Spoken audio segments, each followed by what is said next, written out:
Happy Motivational Monday, everyone. This is Lakia Natasha, and if you follow me on social media, you know that every Monday I do a Motivational Monday, sometimes by myself, sometimes with a special guest, always a Monday evening, and it's always geared towards healing, emotional growth, and wellness. Um, and just creating a support system for each other as we're holding ourselves accountable to the change that we want in our life. And since we're in the middle of the fast, I'm not on social media, so I decided to share my Motivational Monday with you. So I was thinking about my last fast in 2021. My last intentional group fast was in 2021.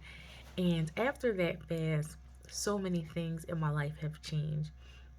I decided, with the urging of the Holy Spirit, to not drink alcohol. And at the time, I asked a question, and the question was, um, the answer was, be sober minded. And I was like, okay. So I was asking, I'm gonna tell you, I was asking for some clarity about the things in my life and the people in my life. And the answer was be sober minded. So I was thinking at the time that I would go on, it was December, so in January, you go on, your dry January, or you do a fast of alcohol for a few months and whatever. And what happened was during that time, um, I started recognizing that I was feeling better physically not drinking alcohol. So it was like, oh, alcohol causes me inflammation. So it was a health reason for me to continue it, but I didn't know how long it was going to go until I started being around people. Because, in 2022, the world started opening up more, social events started happening, bars back up, closed back, clubs, and all that stuff. I'm starting to hang around friends and family again. And I recognized that most of my interactions with other people was involving alcohol. So it really challenged me, um, to find other ways to connect with people. And in that, I learned that I didn't have a lot in common with people other than drinking. And that was really eye opening. And it really changed my life. And it's changed my trajectory of so many other things as well in 2022. And it was a challenge because most people thought I was joking. Most people thought it wasn't going to last long. And here I am almost 2 years later, still no alcohol. And I do not miss it. I do not miss it at all. Sometimes I miss holding my wine glass, so I'll put a sparkling cider in my wine glass, but I do not miss the feeling of drinking. And then I realized that I conquered a lot because I was emotionally drinking. I was drinking when I was upset. I was drinking when I was stressed. I was drinking when I was happy. I was drinking when I was celebrating. And even though no one ever said I had an issue, God knew it was the issue. And He let me figure it out how gentle and kind He is on my own. So I'm grateful for that.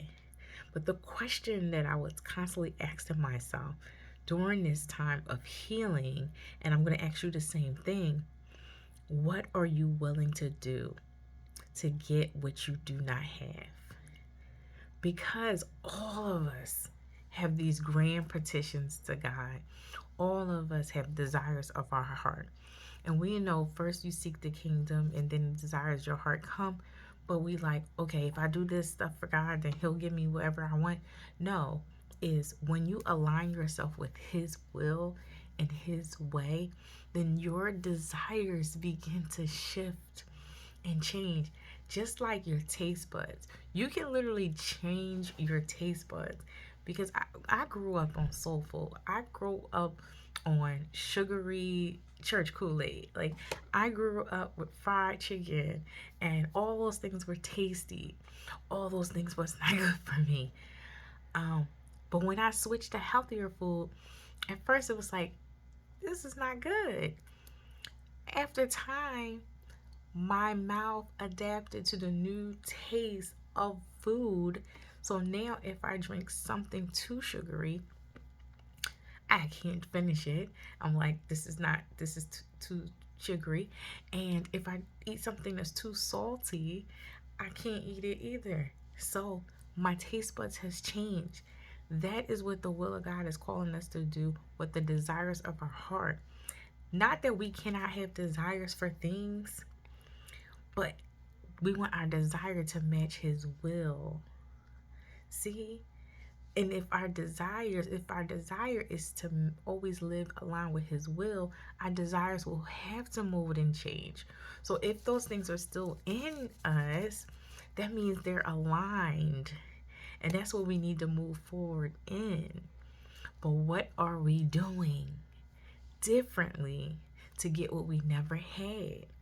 You can't get what you never had doing the same thing you already do. So where's your sacrifice? What do you need to change? It might be, you know what? I never had a healthy body, right? What do you need to do to get a healthy body? What sacrifices did you need to make? Do you need to change the way your taste buds operate? Do you need to change how you interact in your relationship with food? Do you need to exercise more? Whatever it may be. What it's like, do you want better relationships with friends or family? What do you need to change in that? For me, I'm just speaking for myself. For a long time, I operate as a people pleaser. I was conflict avoidant at all costs. I avoid conflict. So in that, I also swallow a lot of my truths, not to upset other people.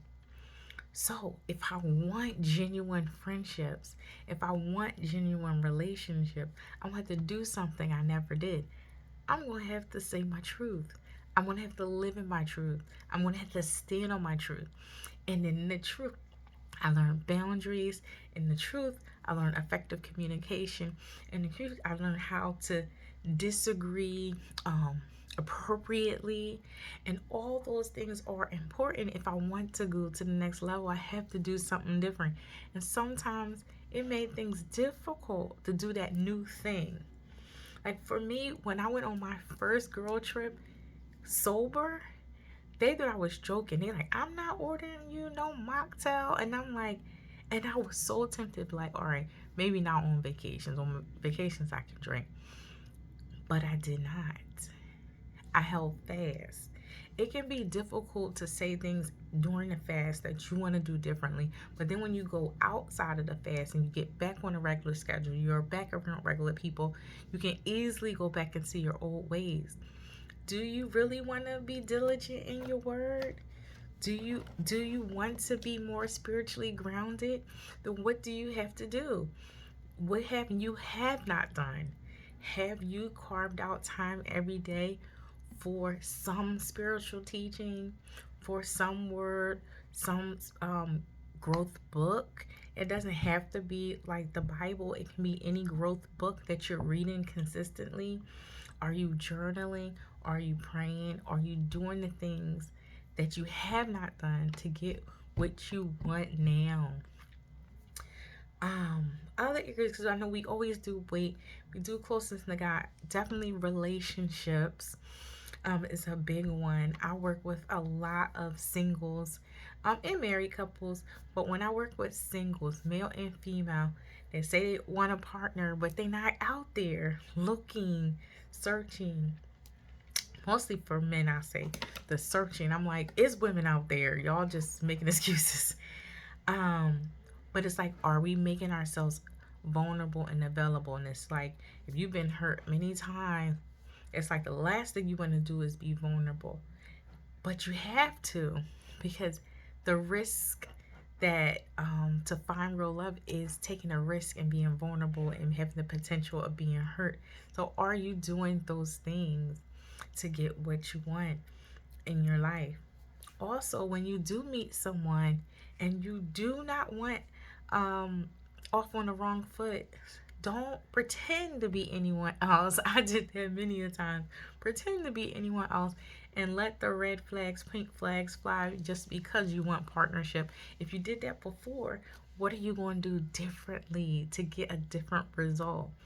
This time it's going to be like, nope, I'm going to call things out. I'm going to say what they are, and I'm going to watch and see how that person responds. And if they respond appropriately, we know we can move forward in healthy communication, healthy conflict. If they can't, I can let them go because I know God has something better for me. If it's something simple as, um, are you organized in your schedule? You know what I mean? It's like if you're ripping and running and you don't feel like it's enough hours in the day, are you setting your time properly? Are you writing your schedule? Are you staying on task? Do you have a task list? Are you checking it off? Are you waking up on time or early to start your day? Especially if you have kids, it may be more important to do that.